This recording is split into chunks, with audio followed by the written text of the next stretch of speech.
Hey, so hi everyone, welcome back to this channel. So in this video, I'm gonna discuss the two problem of starters 138, that is a powered b mod c and triple primes.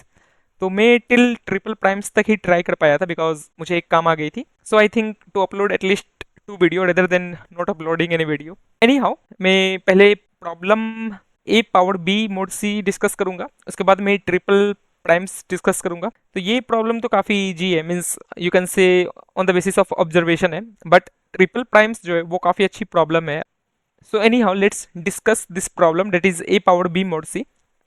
तो इस problem में ये बोल रखा है ना कि मैं तुम्हें एक इंटीजर दूंगा ए जिसका रेंज होगा 2 इंटू 10 9 तक. You have to find two integer b and c such that a is less than B and b is less than c and c should be less than equal to 10 to the power 18. और दूसरा condition ये दे रखा है a to the power b mod c is equal to 0 होना चाहिए और b to the power c mod a is equal to 0 होना चाहिए. तो फाइनली तुमको बताना है a b c का वैल्यू क्या होगा.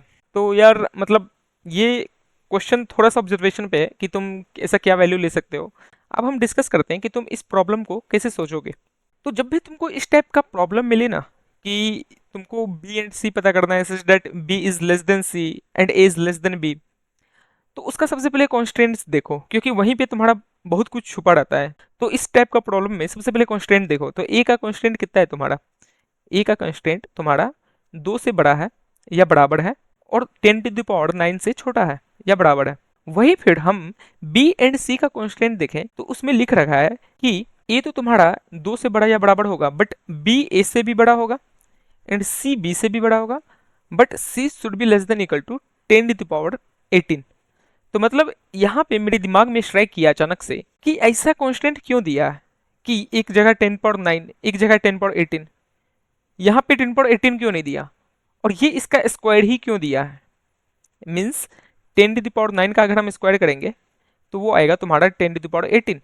तो ये ऐसा क्यों स्क्वायर ही क्यों दिया है. तो वहां से बहुत कुछ तुमको आइडिया लगेगा, उस पर हम डिस्कस करेंगे. बट यहाँ से तुम जब भी इस टाइप का प्रॉब्लम को देखो तो कॉन्स्टेंट देखो और वहां से कुछ आइडिया लगाओ कि अच्छा ये 10 पावर 9 दिया है तो वो 10 पावर 18 क्यों दिया है, उसका स्क्वायर क्यों दिया है, मतलब क्या ये कुछ स्क्वायर के फॉर्म में जा रहा है क्या बीसी. तो वहां से कुछ आइडिया आएगा तुमको. तो ये सब टाइप का प्रॉब्लम में तुम ये चीज एकदम ध्यान से देखो, कॉन्स्टेंट देखो, वहां पे आंसर छुपा रहता है. सो एनी हाउ, अब अगला कंडीशन तुम्हारा इधर दे रखा है इस प्रॉब्लम में कि a to the power b mod c is equal to 0 होना चाहिए. ये पहला कंडीशन था तुम्हारा. एंड सेकंड कंडीशन क्या है कि b to the power c mod a is equal to 0 होना चाहिए. ठीक है, तो चलो आप डिस्कस करते हैं. तो देखो तुम्हारे पास एक्चुअली में a तो ऑलरेडी गिवन है ना a. तो तुम ऐसा क्या b चूज करोगे, तुम ऐसा क्या b चूज करोगे सच दैट कि a to the power b करोगे उसका मोड c से डिविजिबल होना चाहिए. मतलब a को तुम कब तक मल्टीप्लाई करते रहोगे सच दैट कि इसका मोड c तुम्हारा 0 दे दे. बात तो वही बराबर है. a to the power b मतलब क्या कि a को b टाइम्स मल्टीप्लाई करते रहो. ठीक है, तो यहां से आइडिया लगाओ कि तुमको दे रखा है कि b लेस देन c भी होना चाहिए. तो हम ऐसा क्या रखें b में और c में. ठीक है, तो हमको एक आइडिया आया क्योंकि b लेस देन c है और a to the power b mod c 0 होना चाहिए तुम्हारा. तो इसका मतलब हम एक चीज सोचें कि क्या हम c को a स्क्वायर मान ले क्या, क्योंकि ऐसे भी दे रखा है कि c should be less than equal to 10 power 18. तो वहां से एक आइडिया आया कि अच्छा वो 10 to the power 9 और ये 10 पावर 18 इसलिए दिया ताकि तुम c को मैक्सिमम a स्क्वायर ले सकते हो. तो यहाँ से एक आइडिया हमको कांस्टेंट देख के आया कि c को मैक्सिमम ए स्क्वायर ले सकते हैं. तो चलो एक बार c को हम ए स्क्वायर मान के चलते हैं अभी, क्योंकि हमको ये चीज कहाँ से देखा, कांस्टेंट से देखा कि 10 पावर 9 है और c का रेंज है 10 पावर 18 तक, तो उसको ए स्क्वायर तो ले ही सकते हैं. तो हम एक यहाँ पे c को ए स्क्वायर माने. अभी b को छोड़ो कि b क्या हो सकता है, बट c को हम ए स्क्वायर माने. तो अब बोल रहा है a to the power b mod a square should be equal to 0. तो अब b क्या होना चाहिए सच दैट कि a less than b and b less than c होना चाहिए. अच्छा, तो क्योंकि a तो पता है तुम्हें, अब c भी पता है, a तो ऑलरेडी a है और c है तुम्हारा a स्क्वायर. तो इन दोनों के बीच में क्या हम ले सकते हैं, तो 2a ले सकते हैं, 3a ले सकते हैं, 4a ले सकते हैं, इट्स अपॉन यू, कुछ भी लो. तो मिनिमम टू मिनिमम क्या ले सकते हैं, 2a. तो क्या a to the power 2a mod a square is equal to 0 होता है क्या.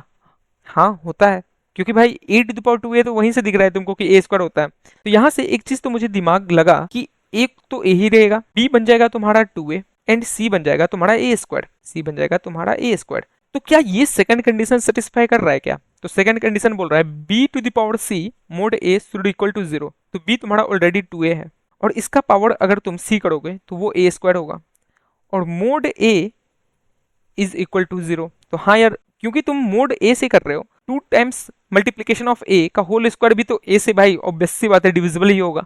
ठीक है, तो सेकंड कंडीशन भी सेटिस्फाई किया।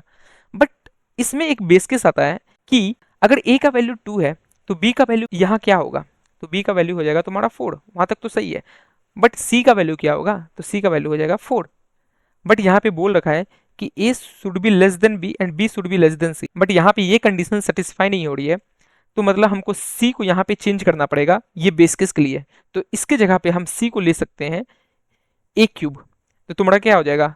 ए हो जाएगा 2, बी हो जाएगा तुम्हारा 4 एंड सी हो जाएगा ए क्यूब डेट इज 8। तो अब ये देखो ये दोनों कंडीशन सेटिस्फाई कर रहा होगा that A to the power B mod C 0 होगा and B to the power C mod A 0 होगा। तो तुमको आंसर दिख गया कि अगर मेरा ए का वैल्यू नॉट इक्वल टू 2 है तो हम सिंपली बी में 2a प्रिंट कराएंगे एंड सी में ए स्क्वायर प्रिंट कराएंगे। वहीं अगर a इक्वल टू 2 है तो b में 2a प्रिंट कराएंगे या फिर तुम ए स्क्वायर भी प्रिंट करा दो और c में ए क्यूब प्रिंट करा देंगे।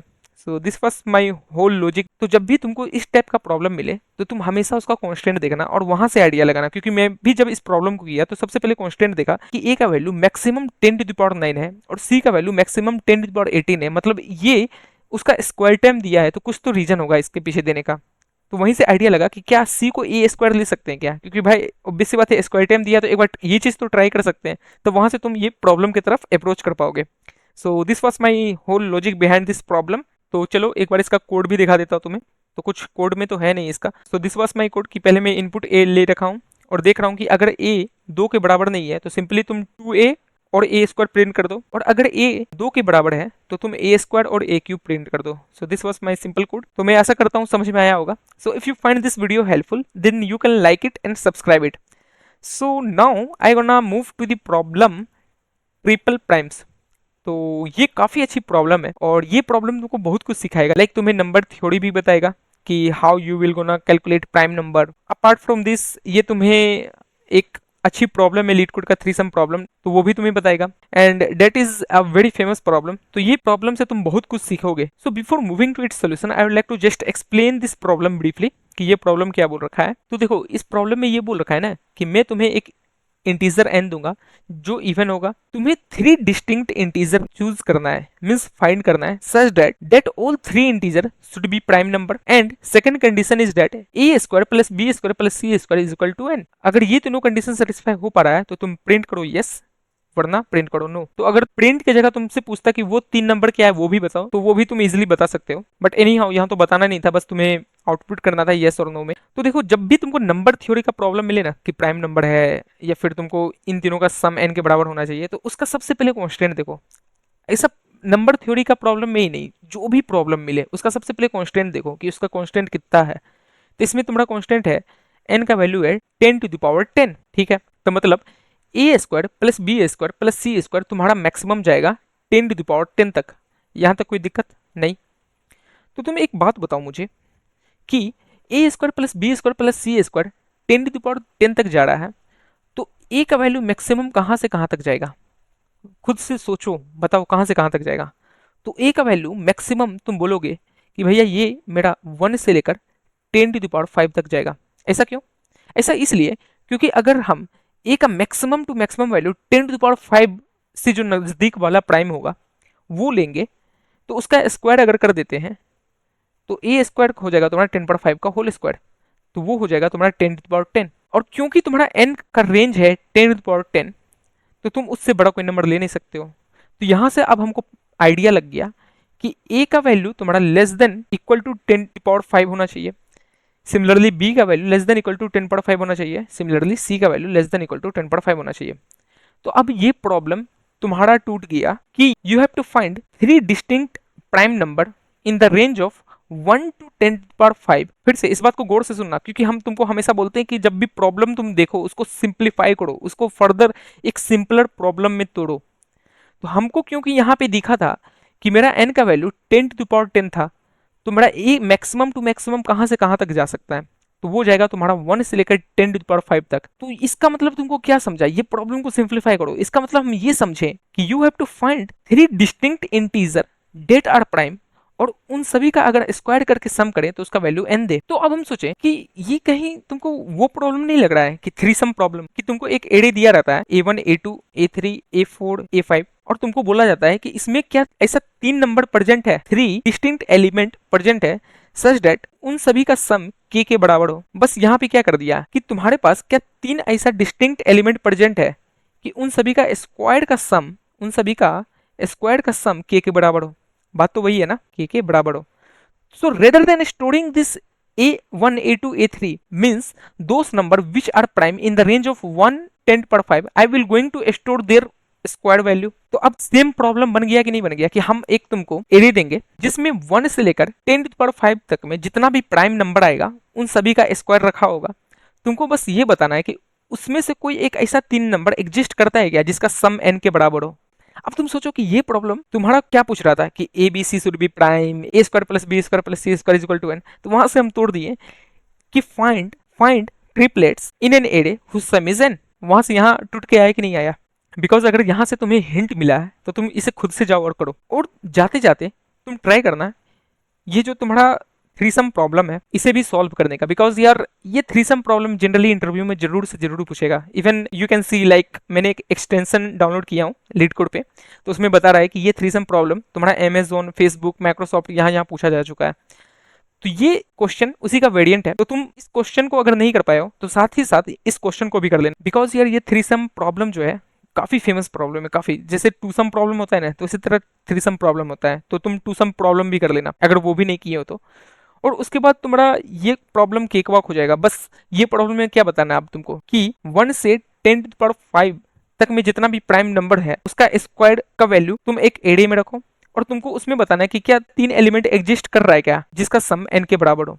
अब इसमें एक और कंफ्यूजन तुमको आएगा, पता है क्या, या मे बी आ रहा होगा कि भैया थ्रीसम प्रॉब्लम का टाइम कॉम्प्लेक्सिटी जो होता है वो तुम्हारा अराउंड n स्क्वायर जाता है मिनिमम। बट यहाँ पे आप बोल रहे हैं कि 1 से लेकर 10 टू द पावर 5 में जितना भी प्राइम नंबर होगा उसका स्क्वायर का वैल्यू एक वेक्टर में रख लो। जैसे मान लो पहला प्राइम क्या आता है 2, सेकंड प्राइम क्या आता है 3, थर्ड प्राइम क्या आता है 5, 7, 11, 13 करते करते जो भी आता है, तो इसका हम स्क्वायर वेक्टर में रख लेंगे। तो स्क्वायर वेक्टर में रखेंगे तो ये क्या बनेगा तुम्हारा 4, 9, 25, 49, 121, 169 और फिर डॉट डॉट डॉट जो भी होगा, ठीक है, इसका स्क्वायर ये आता है। अब इसमें हमको बताना है कि क्या ऐसा ट्रिपलेट एग्जिस्ट करता है जिसका सम n के बराबर हो, जो तुम्हारा गिवन प्रॉब्लम में n दिया है उसके बराबर हो।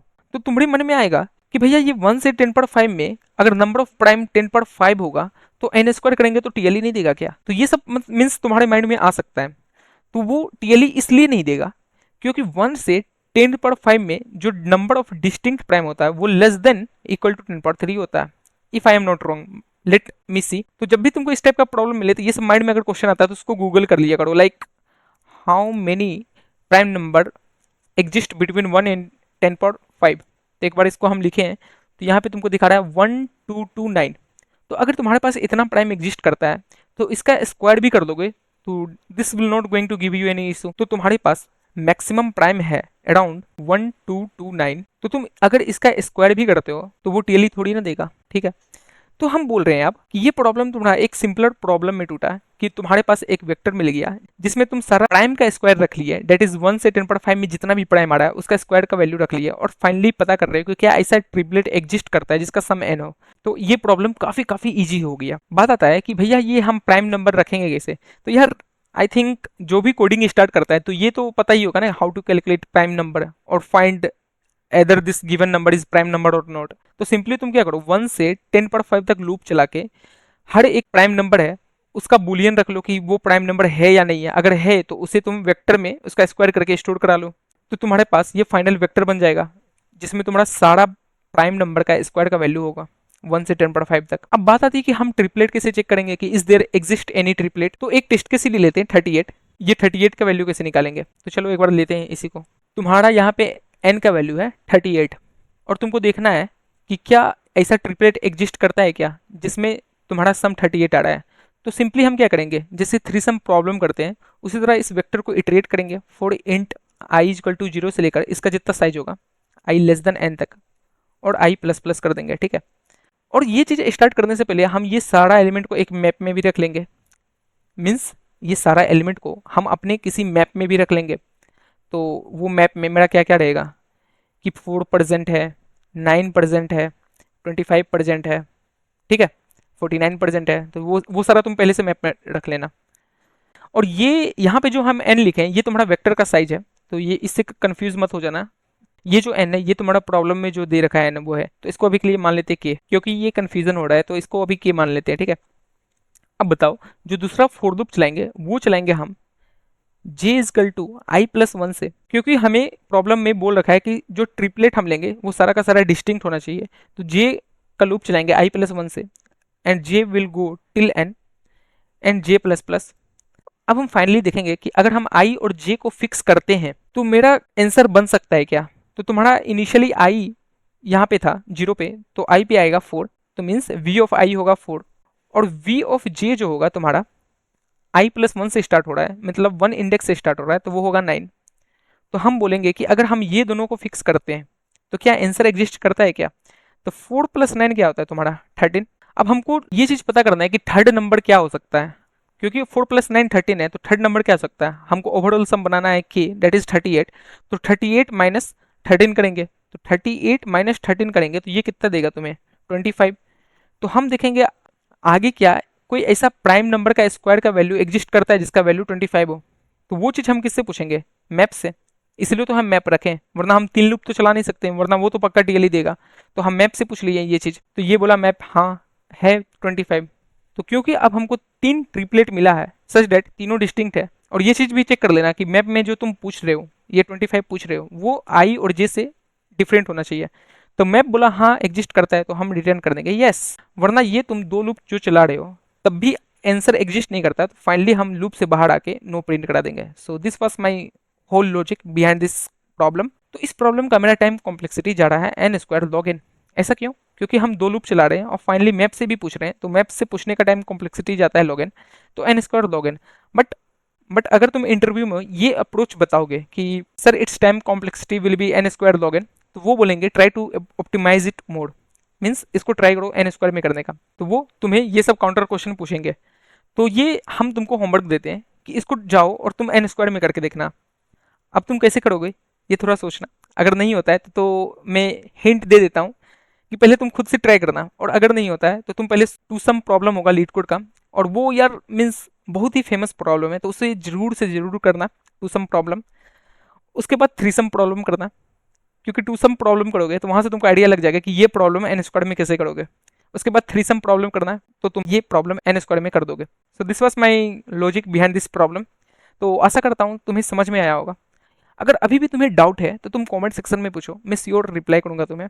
तो अगर तुम्हें समझ में आता है तो तुम जाओ और इससे खुद से इंप्लीमेंट करो, और अगर नहीं होता है तो फिर वापस आना, मैं अब सोल्यूशन इसका दिखा रहा हूँ कि मैंने क्या कोड लिखा था। बट जाते जाते सब्सक्राइब कर देना यार, so that I will get more motivation to make video on this. So let's move to the code.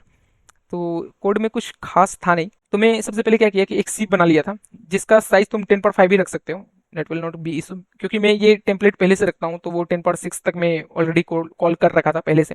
तो इसे मैं प्री कंप्यूट कर लिया था टेस्ट केस से पहले ही, किसी को कॉल करके जितना भी प्राइम नंबर होगा वो इस बूलियन में चला जाएगा ट्रू से अपडेट होके। फिर फाइनली हम इस लूप को इटरेट कर रहे हैं टिल 10/5 तक, और देख रहे हैं कि जो भी प्राइम है, और हम देख रहे हैं कि अगर कोई सा भी हमें प्राइम नंबर मिलता है तो उसका स्क्वायर का वैल्यू तुम एक प्रीफिक्स वेक्टर में पुशबैक कर दो और मैप में भी अपडेट कर दो।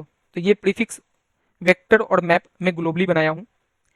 और फाइनली मैं सॉल्व फंक्शन को कॉल कर रहा हूँ और सेम चीज कर रहा हूँ कि 2 लूप लगा के कि अगर मेरा pre of i less than n है, कि रिमाइंडर का वैल्यू देख रहे हैं कि अब जो बाकी 2 एलिमेंट लेंगे उसका वैल्यू क्या होगा, तो एन माइनस प्री ऑफ आई। फिर जे का लूप चला रहे हैं आई प्लस वन से, J less than pre dot size, और वहां देख रहे हैं कि अगर pre of J less than equal to remainder है, तो फाइनली आप पता कर रहे हैं कि फाइनल जो रिमाइंडर मेरा बचेगा that remainder minus pre of J वो मैप में प्रेजेंट है कि नहीं, और साथ ही साथ ये तीनों का वैल्यू डिफरेंट है कि नहीं। अगर ऐसा है तो आउटपुट करो यस, वरना ये पूरा हो जाता है तो आउटपुट कर दो no. So this was my simple code. तो मैं इस कोड को डिस्क्रिप्शन में भी डाल दूंगा ताकि तुम्हें समझ में आ पाए। सो होप तुम्हें समझ में आया होगा। So thank you. Have a nice day. So if you find this video helpful, then please like it and subscribe it, and also share to your friends who have any doubt in this two problem. So thank you.